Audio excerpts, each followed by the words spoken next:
औज़ुबिल्लाहिमिनश्शैतानिर्रजीम बिस्मिल्लाहिर्रहमानिर्रहीम। Unit number 6 work और energy की एग्जांपल्स के बाद आज इसके मशक़ी सवालात हल करेंगे। उससे पहले अगर आप लोगों ने मेरे चैनल को सब्सक्राइब नहीं किया तो काइंडली सब्सक्राइब कर लें, ताकि जो हम लोग मज़ीद न्यूमेरिकल हल करें 9th 10th first year second year वगैरह के, तो टाइमली आप लोगों को नोटिफिकेशन इनके मिल सकें। जो चैप्टर नंबर 6 है बहुत ही इंपॉर्टेंट है लॉन्ग क्वेश्चन के लिहाज से, इसमें से अक्सर न्यूमेरिकल उठाया जाता है।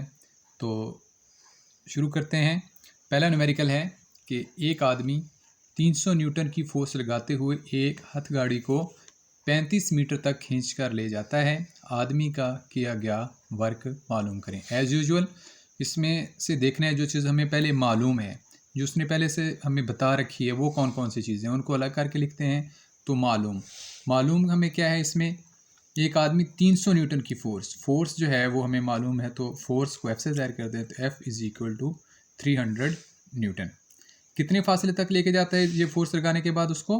35 मीटर तक। तो फासले को किससे ज़ाहिर करते हैं हम लोग? एस से। S is equal to 35 metre. ये उसने हमें बता रखा है इस स्टेटमेंट में। अब जो चीज़ मतलूब है, जो हमने मालूम करनी है, जो रिक्वायर है, वो क्या है जी कि आदमी का किया गया वर्क। तो वर्क को किससे ज़ाहिर करते हैं हम लोग? डब्ल्यू से। उसको मतलूब की जो हेडिंग है उसके नीचे लिख लेंगे, हल लिखेंगे। हम लोगों ने पढ़ा हुआ है कि वर्क किसके इक्वल होता है? Work is equal to F cross S. इसमें कीमतें दर्ज कर देंगे। मालूम है ये कीमतें हमारे पास पड़ी हुई हैं, तो एफ की जगह पे हम लोग लिख देते हैं 300 न्यूटन, और जो फासला उसने बता रखा है वो कितना है जी हमारे पास? 35। और वर्क का यूनिट हम लोगों ने पढ़ा हुआ क्या होता है जी? जॉल। तो मल्टीप्लाई करवाएंगे तो हमारे पास जो वर्क है वो कितना आ जाएगा जी? 10,500 जॉल।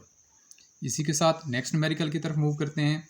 वो हमारे पास क्या है जी? 6.2 कि एक 20 न्यूटन वजनी ब्लॉक अमूदन ऊपर की जानब 6 मीटर तक उठाया गया है। इसमें ज़ख़ीरा होने वाली पोटेंशियल एनर्जी मालूम करें।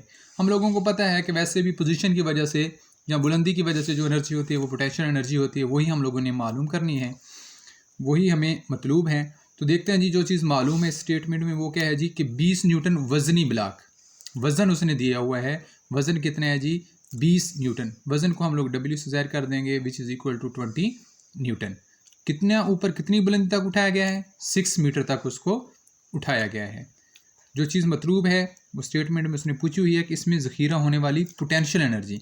तो पोटेंशियल एनर्जी को हम लोग क्या है जी मतलूब की हेडिंग में लिख लेंगे कि potential energy is equal to question mark g. तो हल इसका लिखते हैं। Potential energy is equal to m g h, यहाँ potential is equal to W cross h. बेहतर है कि हम लोग क्या लिखें? Potential energy is equal to W cross h. W हमें वैसे पता है कि इसके बराबर होता है एम जी की, वो हम लोगों ने यहाँ पे लिख दिया। डब्ल्यू की वैल्यू गिवन है और एच की वैल्यू गिवन है, वो हम लोगों ने इस फार्मूले में दर्ज की हैं। पोटेंशियल एनर्जी हो या कोई सी भी एनर्जी हो, जो यूनिट है वो जॉल, वो हम लोग एक साथ लिख देते हैं। इन दोनों को मल्टीप्लाई करवाया तो हमारे पास पोटेंशियल एनर्जी जो है वो कितनी आ गई जी? 120 जॉल। इसके बाद जो नेक्स्ट न्यूमेरिकल है वो है हमारे पास 6.3।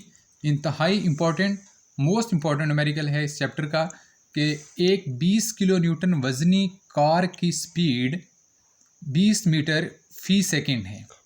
इसकी काइनेटिक एनर्जी मालूम करें। कितनी? 20 किलो न्यूटन। तो यहाँ पे अक्सर स्टूडेंट गलती कर जाते हैं। तो वजनी कार तो मालूम है, लिख लेते हैं कि डब्ल्यू कितना है जी? 20 किलो न्यूटन।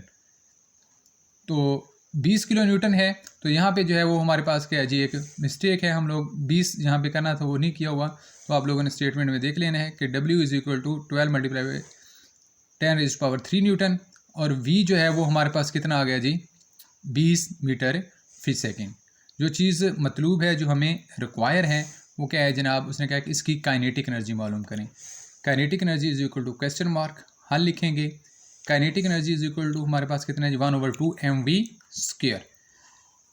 इसमें डायरेक्ट हमारे पास वैल्यूज़ नहीं हैं, इसलिए हम लोग क्या करते हैं जी? इसको मसवात नंबर 1 का नंबर दे देते हैं, नाम दे देते हैं। डब्ल्यू जो है वो हमें गिवन है, तो डब्ल्यू हम लोगों ने पढ़ा है मास और वज़न में फ़र्क वाले टॉपिक में कि डब्ल्यू जो है वो इज इक्वल टू किसके होता है? M G. हम लोगों को क्या चाहिए? मसवात नंबर 1 में काइनेटिक एनर्जी मालूम करने के लिए एम चाहिए, तो एम को अलग कर लिया। M is equal to W/G। यहाँ पे वैल्यूज़ दर्ज कर दी हैं। डब्ल्यू जो है वो हमारे पास वज़न कितना है जी? 12 मल्टीप्लाई बाई 10⁻³ और जी की कीमत हमें ऑलरेडी पता है वो कितनी होती है जी? 10। मास है तो यूनिट क्या आ जाएगा जी? किलोग्राम। ये इनको हल करेंगे, जब हल करेंगे तो हमारे पास जो मास है वो कितना आ जाएगा जी, 12 मल्टीप्लाई बाई 10⁻², kg। ये जो 10 है ये ऊपर जाएगा तो 10 की पावर कितनी मान जाएगी, -1। 3 -1 करेंगे तो हमारे पास कितना रह जाएगा, 10⁻², kg। अब ये जो वैल्यू मास की आई है इसको मसवात नंबर 1 में दर्ज कर देते हैं, 1/2। और जो हमारे पास m की वैल्यू है वो कितनी है जी, हम लोगों ने अभी मालूम की, वो कितनी है, 12 मल्टीप्लाई बाई 10⁻²। और फिर जो चीज़ v², मतलब v की कीमत कितनी है हमारे पास, 20 का स्क्वायर आ गया। काइनेटिक एनर्जी है तो यूनिट क्या है जी, जॉल।